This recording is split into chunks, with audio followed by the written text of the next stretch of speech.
Hey Wolfpack, it's Halloween and I'm finally back. Today, we're doing 3 scary cult stories. We're also doing a live stream this weekend. With that said, whether you're sitting around a campfire, on the night shift, or even laying in bed, let my voice soothe your nightmares.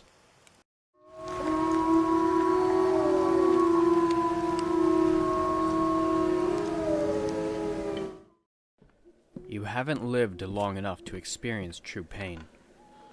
It was a mantra I heard countless times from our leaders before then took your offerings. Those words were spoken, followed by the blade being dragged over the limb that was the most healed. This usually meant that the blade reopened a wound that had just scabbed over and began the healing process.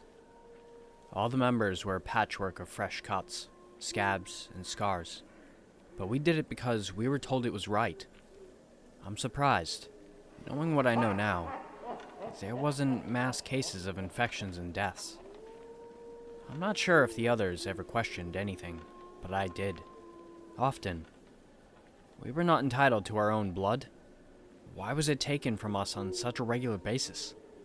Surely, they couldn't go through that much blood in such a small amount of time. With our family at over 100 members, it was hard to imagine that they did anything besides take our blood and toss it out the back door. Did the others think of this? I didn't think so. Those kinds of questions are dangerous for cult members. The others were blind followers, some literally having given up their eyes to show their commitment to the family. But I was different. I knew I was. I had been with the family my whole life, being adopted by a couple who was already a part of the cult and who taught me from a young age the cult tenets. Once I was a full member, I appeared to be a model sister, following the rules, not drawing attention to myself. Inside, however, I was looking for a way out. My 18th birthday was coming up, and that meant the family would be expecting me to bear a child. I was planning to leave before that happened. Our most sacred duty of the day was our bloodletting. We would shuffle up in smaller groups to the altar room at our specific time. We all wore our special gown. It amounted to little more than charcoal-colored tank top and shorts that most would say came up too high. This was done to make sure it was easy to reach any spot on the body in order to cut. They drained us of our life force, making us woozy and weak, perfect for corralling us like beasts to the slaughter. My body may have been weak and tired, but my mind was sharp and keen, always searching for weaknesses and ways to escape. When we weren't giving away our life essence, we were doing menial tasks throughout the complex. There were various machines throughout, their pipes reaching upward through the ceiling to freedom, while we oiled and maintained their vital parts at their base. Each section of the family was responsible for a handful of machines. Machines whose purpose was given no thought to by most. I figured some were used to control the temperature, while others had loud fans in them, maybe to draw the air in, but I'd never been able to figure out their real purpose. Remember, children, you haven't lived long enough to experience true pain. Slice. My arm had nearly healed when it was recut open. The leaders were known as the grandfathers. They were never seen without their all-white gowns, which went down past their feet, dragging as they walked. After the bloodletting ceremony, their white and pure gowns would be stained a dark and deep velvety red.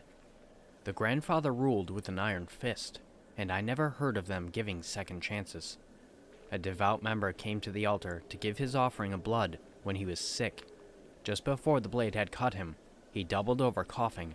The grandfather didn't hesitate. "Sinner!" he screamed, plunging the blade deep into the man's shoulder and jerking it around until he and everyone around him was covered in blood.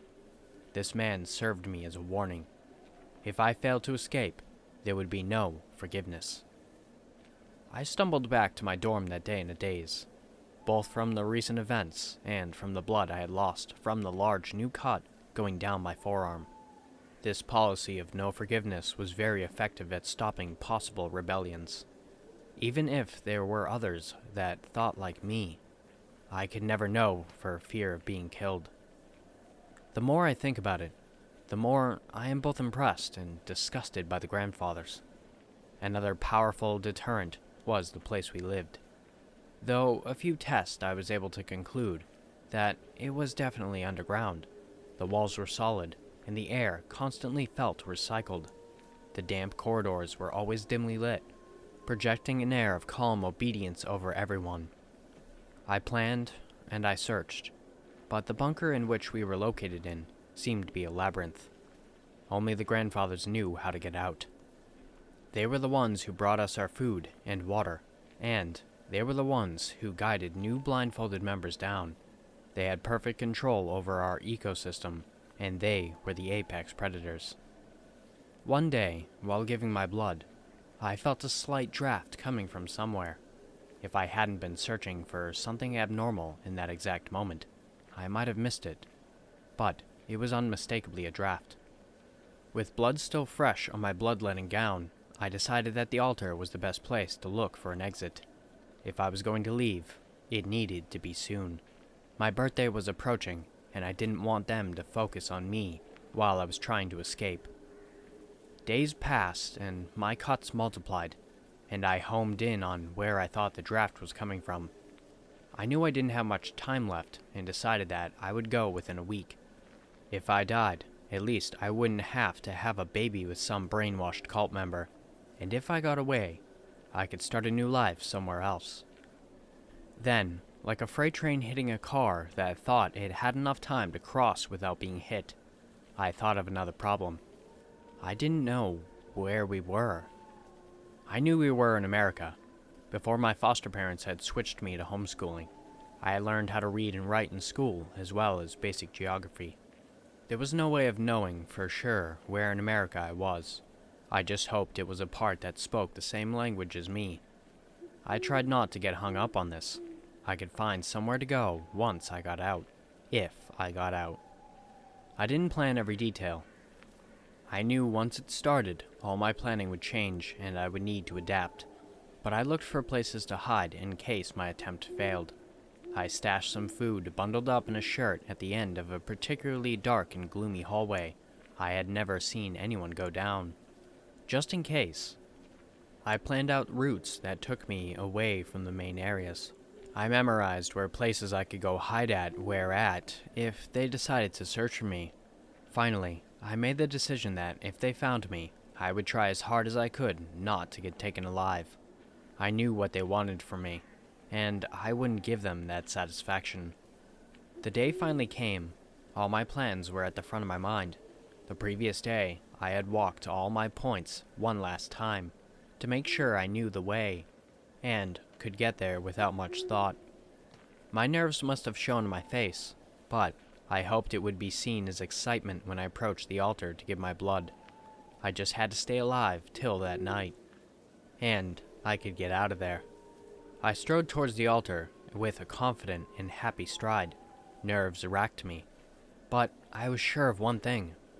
This would all be coming to an end soon. "There are sinners among us," the grandfather cried out from the altar. He produced a shirt with food wrapped in it. I was at the base of the altar with the rest of the people in my section, and every face fell simultaneously. If one of us failed, then we all failed. The door to the room slammed shut behind us, and in the vacuum, I felt it once more, a breeze. With the door closed, I could tell that it was coming from directly behind the grandfather standing on the altar. He stood there, shirt in hand, pure white gown, ripping slightly. Whether it was from a breeze, or if he was so angry he was shaking, I couldn't tell. I was so distracted and encapsulated by the man above me at the altar, and by the cries of those around me proclaiming their innocence, that I almost didn't hear the gurgling coming from the other end of the line. I turned and looked at the other end in time to see the bloodletting blade sink deep into the back of one of the older sisters. She stiffened where she stood, blood trickling out her mouth and pouring out of her back. She let out a small cry, which turned into a choked sob as she fell forward, sliding off the blade. The grandfather who committed the stabbing then moved to the next person, who was too distraught and begging for forgiveness from the grandfather on the altar to notice the silent killer stride up behind him and plunge his blade into his back. Already 5 lay dying on the ground, and I knew they wouldn't stop at me. Even if they had special plans in store for me on my birthday, every one of my plans had been ruined in just a few seconds. I weighed my options and found that the only one I really had was to go for it. To my knowledge, there was only one ritual blade, so if I could get past the grandfather and the altar quick enough, I could make it out. This is not how I wanted to do this. Steeling my courage, I took 3 deep breaths and charged forward. The grandfather on the altar must never have dreamt this would happen, since the look on his face would have been comical in any other circumstance. I ran right at him. He towered over me, but in the surprise of it all, I was able to push easily through him and make my way to the back of the altar. There, behind a cleverly hidden wall that was more forward than the rest to hide the doorway, was a staircase leading me to freedom. The tunnel had very few lights in it, and those that I could see were so dim that, if it hadn't been so dark, I would have missed them. Along the walls to my left ran a series of pipes, unmarked and bare, guiding my path up to the surface. To my right was a groove in the flood with a chain on it. I would later find out that it was a cart that was used for food and water to be brought down. I ran up, taking 2 steps at a time. The scabs and cuts on my legs tore open as I went, leaving my legs a bright red and making perfect outlines of my feet on the cool stone floor. I didn't want them to be able to track me, so I resolved to do something about it when I got to the surface. Ascending rapidly, I found a gentle bend in the stairway. Once around it, I saw a vertical strip of light. Pushing the double doors open, I found that I was in a long tiled corridor. I completely forgot about my plan to stop making footprints once I heard it. A gentle roar of what sounded like people talking and feet hitting the floor. Stealing one last glance at the door, I came out of it to make sure I wasn't followed, which I wasn't. I began to make my way to the next set of doors at the end of the corridor. On the door was a simple bolt lock, which I cautiously flipped open and timidly pushed open the door. On the other side was hundreds of people, all walking back and forth. They wore normal clothes, and each of them seemed to be a part of their own world. I burst out the doors, not knowing what else to do, but needing to get as far away from the cult as possible. My sudden movement seemed almost to be my downfall, since all my blood I had lost from my cuts reopened had began to catch up to me. I stumbled forward, almost hitting the floor, before being caught by a man wearing all-white shoes, gray sweatpants, and a jacket with a plus sign on it. He didn't say anything, just stared at my obviously horrifying state. He didn't even notice when my blood began to get on his shoes. Others began to come and try to help him. They wanted to stop the bleeding, but there was too many cuts, and I would have looked like a mummy if they had succeeded. Many people stayed with me and asked me questions while we waited for more professional help. Soon after the police arrived, the building, I would learn was called the mall, was closed for the day. Learning about a cult operating under a mall seemed pretty serious to the police. I knew that the owners of the mall, or at least a manager, would have been able to have known about the cult, but I kept that to myself, confident that the police would work it out someday. The raid met the bodies of all the cult members. It was a massacre of biblical proportions. All died by knife. Although I didn't go back down there, I heard that the walls were painted with blood. The grandfathers were never seen again, and I was soon after put into the witness protection program. I was given a new name, not that I even knew my old one too well, and a new life. I won't divulge any personal information, since I know a cult can work off the simplest thing. If you're in a cult, get out the best you can. They're always dangerous and usually don't give second chances. "I think your parents are in a cult," my friend Todd said to me. It took me by surprise, and I tried to pause my game, then remembered it was online and that I couldn't. My character died a moment later. I was so stunned by what he said, I was no longer paying attention. "What are you talking about?"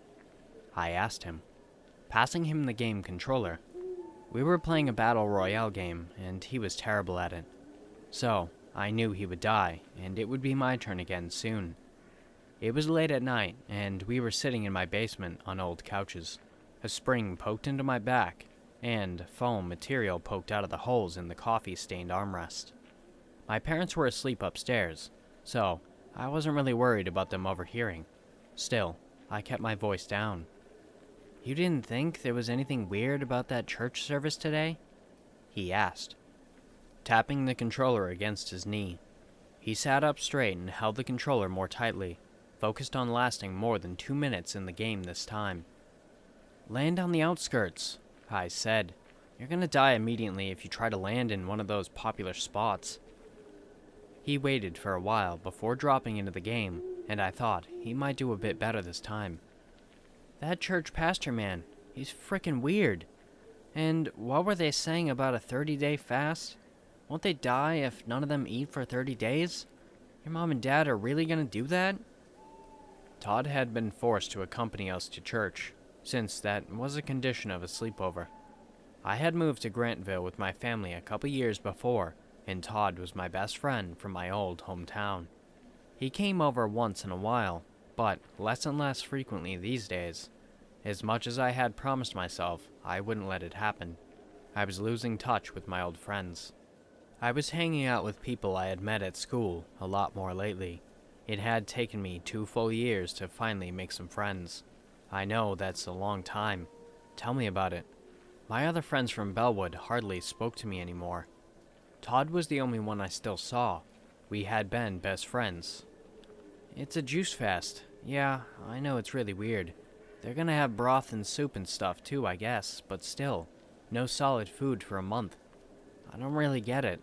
I'm just glad I don't have to do it." My parents were probably worried about having Children's Aid called on them, I thought to myself. They had just said that I was exempted because I needed my energy for schoolwork and extracurricular activities. Everybody in that place is so mesmerized by the pastor, too. "It's freaky, man," Todd said, focused on the game. I hadn't noticed it before, but I was really accustomed to it. From an outsider's perspective, I guess it was a bit strange. The church had grown over the last couple of years and now had a couple hundred members. When we had first started going, it was only a dozen or so of us. We had upgraded to newer and bigger buildings along the way. The people in the church respected the charismatic pastor, Steve, so much they fawned over him constantly and revered him. They regarded him from the pews silently, respectfully, and with glowing admiration.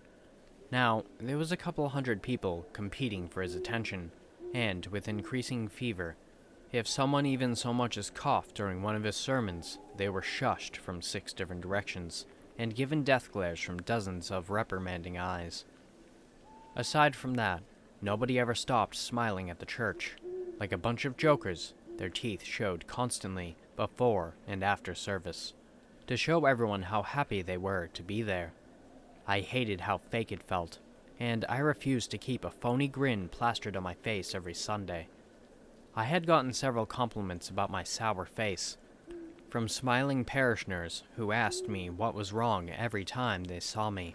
It was infuriating. The latest iteration of the church had been a huge transformation. A lot of parishioners were involved in construction trades, so it had been decided a new church would be built on the pastor's land. He lived on a big farm, and there were many acres of land on it. Talk had begun about building houses on the land too, where parishioners could move if they so wished, to form a little community. My parents were excited about the prospect, and I was more than a bit annoyed that they were talking about moving again. I had just begun to make friends in the city, and now they wanted to move out to the country to live on a subdivided farm owned by the church pastor. I was only 16 though, so what could I really do other than voice my protest and be ignored? "Yeah, I know it's kinda weird," I said, a bit self-consciously. "Kinda weird? Man, it's frickin' bananas in that place. People speaking in tongues and casting demons out on gay people. That guy rolling around on the floor screaming. What kind of weird shit is this anyways?" The more I thought about it, the more embarrassed I became. It was a crazy scene in there. It was a good thing he hadn't come on Rattlesnake Day. 2 weekends ago, I thought. I doubted Todd would sleep over on a Saturday ever again. I took a sip from the sickly sweet lemon vodka cooler that we had gotten my brother to buy us at Todd's request. We had successfully managed to hide them from my parents all weekend. Well, I don't know what to do. They said I don't have to go anymore when I turn 18, so it's only a couple more years. What's the worst that can happen? Just don't drink the Kool-Aid, man. That's all I'm saying. He gave me a serious look, and I nodded. It was good advice, and I vowed to follow it. 10 months later, I was on the back of a large wagon, hauling bundles of hay and stacking them in neat piles. There was a lot of work to be done in the communal fields. My mom's hair was in disarray, and she had dark circles under her eyes. But her grin was wide and manic. She had sweat stains all over the front of her shirt and under her arms. No doubt I looked the same, minus the smile, of course. The church pastor, Steve, was up front on the tractor. He was driving the tractor which pulled the hay wagon, wearing sunglasses and a ball cap. I noticed his white t-shirt looked clean and dry. He had soundproof headphones on to block out the noise from the tractor, and a little fan was blowing into his face. He looked back at us once in a while and yelled directions while we swatted at horseflies, sweating and grunting, and pulling bales of hay up from the ground. My friendly grin never left his face, and everyone followed his commands without question. The group just continued nodding and smiling regardless of how exhausted they all were. This was day 3 of our collective effort to bundle hay for the property so that it could be used to feed the communal livestock. There had been lots of projects like this lately, and I always volunteered to help. I barely had time for homework anymore, but there was talk of a homeschooling program starting soon, with all the kids from church to be taught by Steve, the pastor. He had a diploma from the teacher's college, so it was only a matter of sorting out the legal paperwork. By next September, we would all be as students, and not just on Sundays. A horsefly took a big chunk out of the back of my leg, behind my knee, and I yelped and swatted it. I lifted my hand and saw a large pool of blood and a squished bug body. One of the pastor's kids, David, saw me and gave me a stern look, furrowing his brow. He wagged his finger at me and told me I shouldn't kill living things, and said he was going to tell his dad. Oh great, I thought to myself. Any time I did anything with eyesight of the pastor's 4 kids, lately I was sure to hear about it later, even if it was innocent and I had done nothing wrong. Ironically, they were all hellraisers who did nothing but stir up shit and cause trouble. My friend Todd refused to come over now. Since we had moved to the communal farm, he had gotten into a fight with the pastor's son, David, who was around our age. The fight had started because David had thrown a rock at Todd's head, leaving a large goose egg and a laceration. Somehow, Todd had been blamed, according to my parents and the pastor, who had been quite angry with him for some reason. David was unscathed, since he was a foot taller than Todd, and knocked him unconscious with one blow to my friend's temple. I visited Todd at his house now, infrequently. My parents refused to drive me there, so it was tough to find a way over. Most days I ended up stranded on the communal farm, and as such, was forced to help with a never-ending labor. Our house was still being built, so we lived in a large building with several other families and absolutely no privacy. It was a teenager's worst nightmare. The wagon was full, and I was told to stay behind in the hayfields and wait for them to come back. My brother and I were given vague instructions. Basically, we would be standing around doing nothing, since the hay bales were already tied up and ready to go. I looked at my brother Richard with a confused expression. He was a year older, so almost free of this insanity. He said he was going to move out of the commune on his 18th birthday.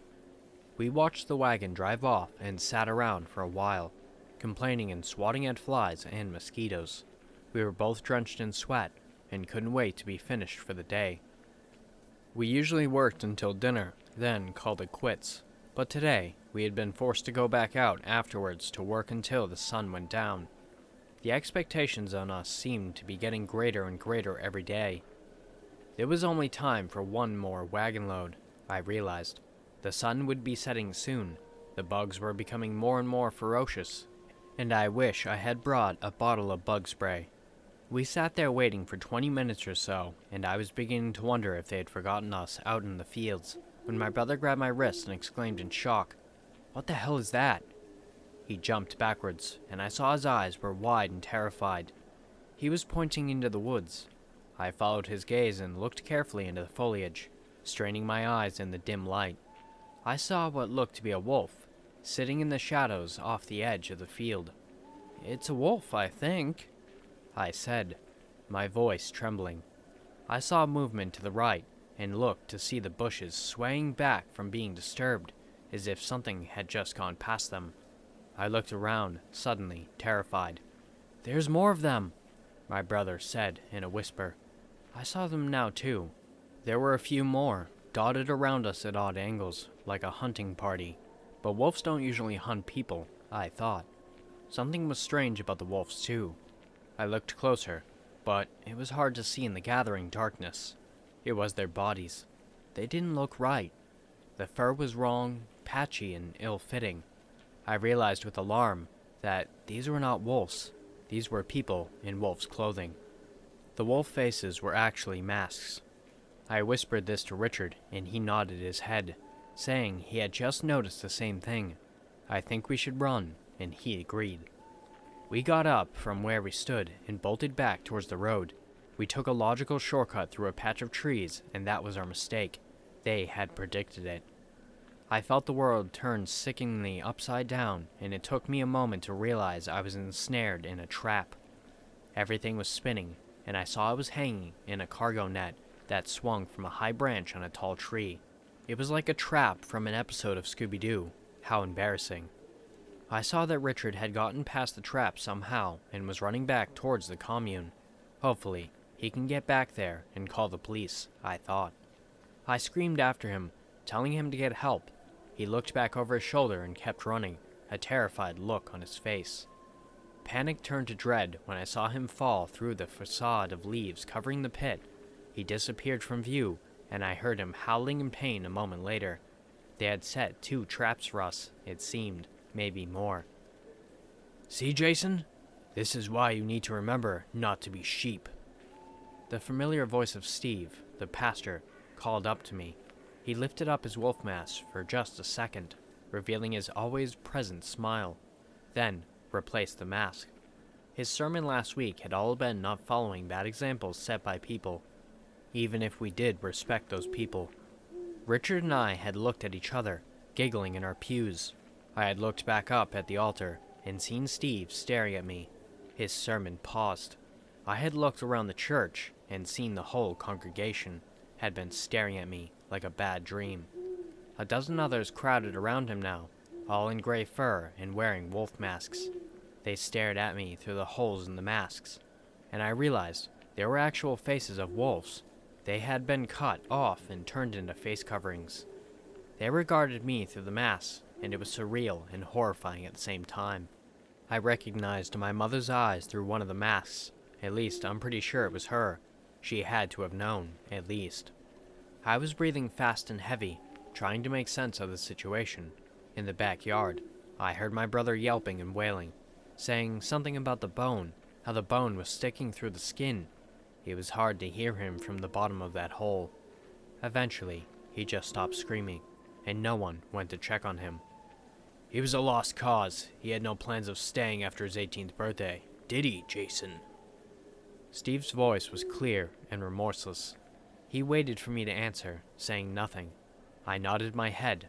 I was beginning to think they had no intention of helping him out of that pit.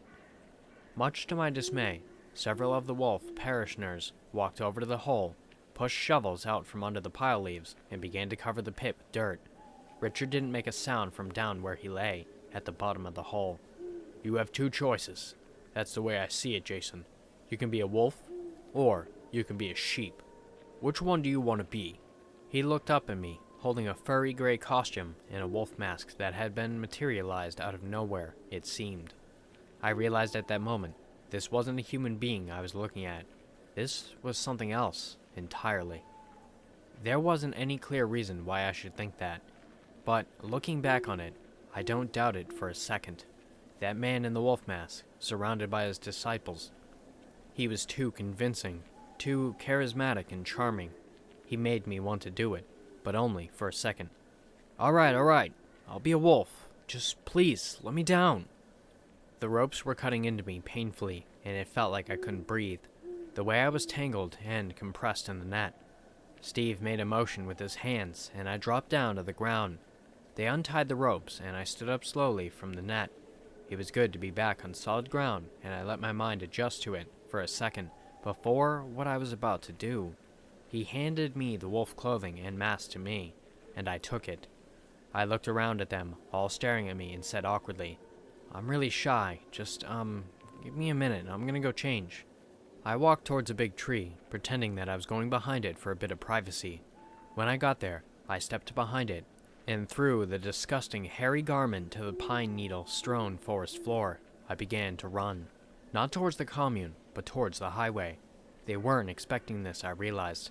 It had been the dumbest and most impulsive escape plan ever, but it was working. I kept pumping my legs and running, jumping over stumps and fallen trees. The darkness was making it harder to see, but that could also work to my advantage, I realized. I didn't even risk a look behind me, just continued running until I reached a clearing.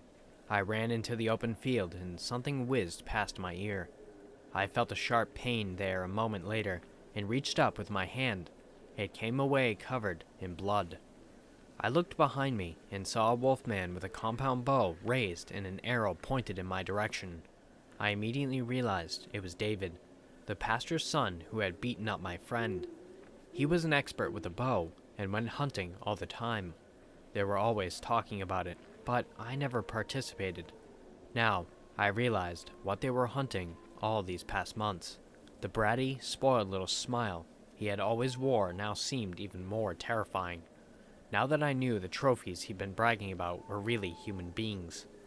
I was suddenly very glad I had turned down the offers for playdates our parents had attempted to implement. I shuddered to think what a playdate would be like for such a creature, still not knowing exactly what he was the offspring of. As if on cue, Steve the pastor walked up beside him with his own bow raised. They let their arrows fly simultaneously, and one hit me square in the shoulder. The other one caught me on my neck, grazing it. I looked down in horror at the arrow which protruded from my shoulder, just above my clavicle. It looked like it had gone straight through without hitting a bone at least. With dawning horror, I realized I was no longer running. I was down on the ground on my hands and knees. I had apparently just passed out for a second or two. I looked back and saw Steve and David closing in on me. I jumped back to my feet and hobbled until I managed to break into a jog, then a run. I kept sprinting through the forest despite my injuries, although my pace slowed as I began to feel faint and tired from the blood loss.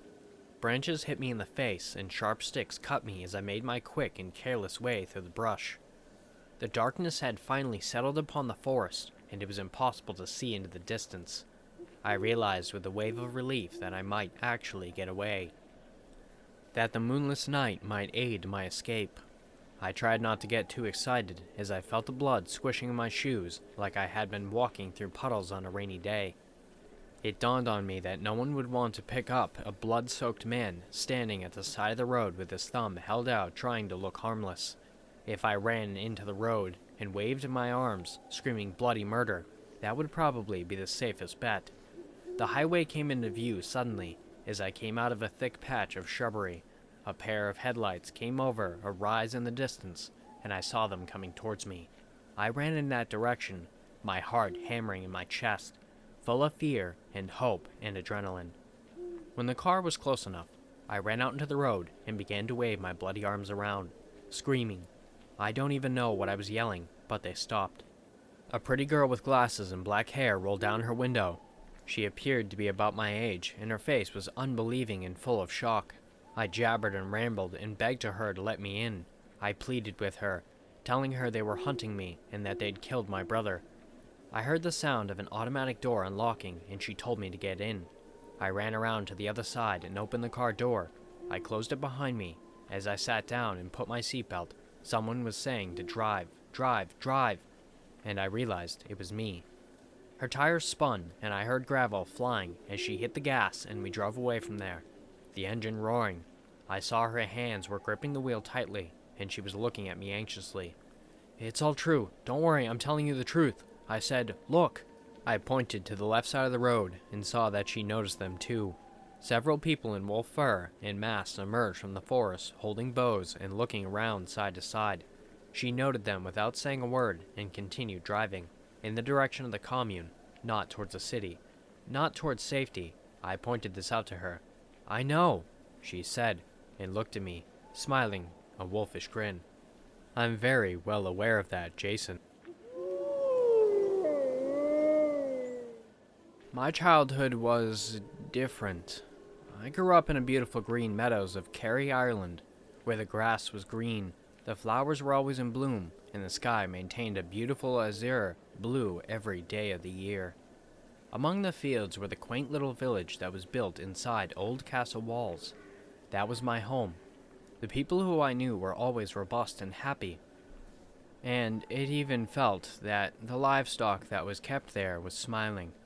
I can still recall my days where I explored the town, finding hidden little shortcuts in all sorts of nooks and crannies. When I say that we had livestock, we had livestock.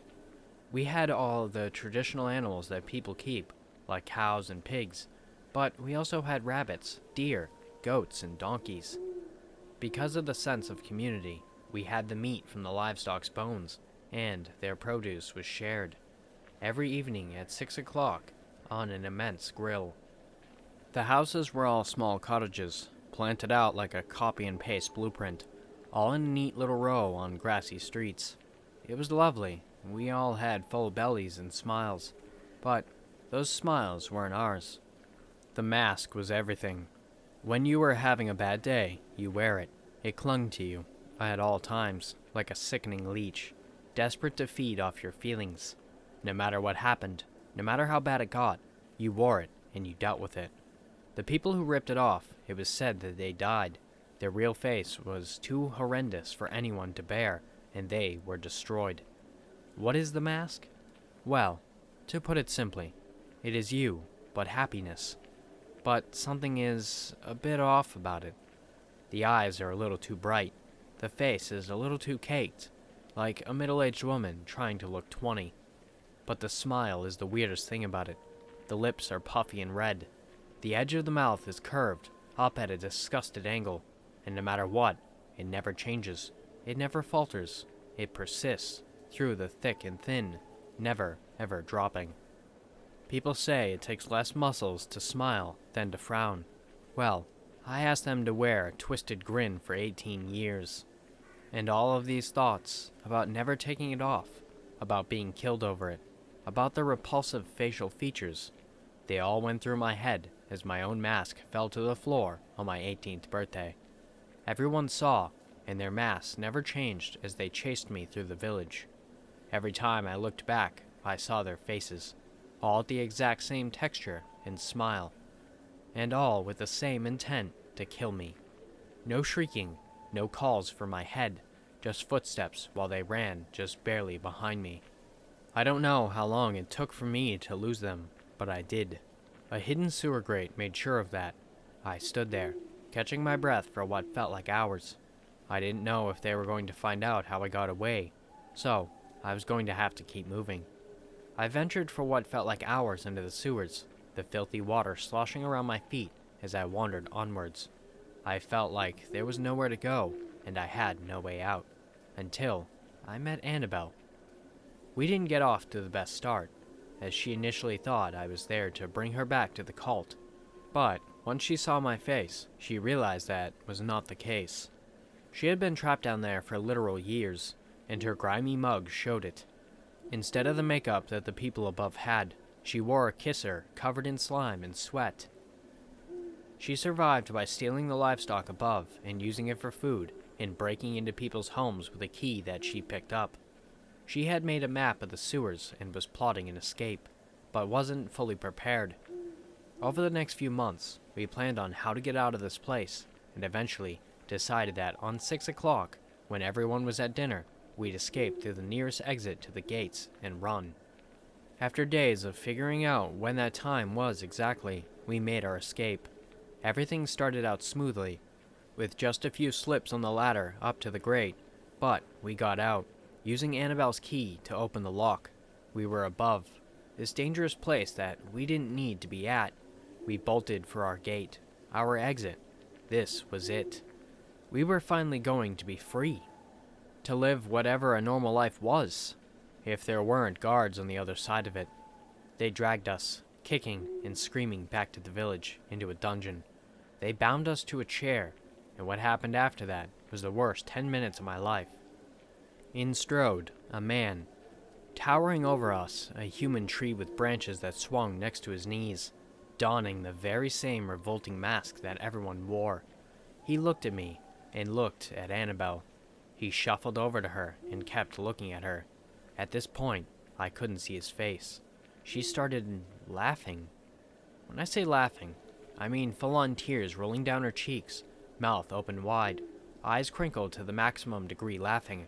I'd say she'd be rolling on the floor if she wasn't bound to a chair. Except, she didn't stop.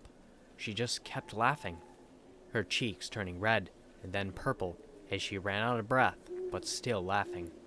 Still, the same tune that rang out through the room. She started to cough up blood, but she was still laughing. She just didn't stop. I watched my friend laugh herself to death, but during those few minutes while she was suffocated, she managed to open the sole of her boot with her seat and slide something towards me, the key. I picked it up with my feet and slid it into the lock. It worked. Thanks, bejeebus, because as I stood up and started to run out of the dungeon, I heard Annabelle's laugh falter and eventually become silent. I cannot describe how fast I sprinted to the entrance. I don't even know what possessed me, but the speed that I achieved through that run was shockingly fast.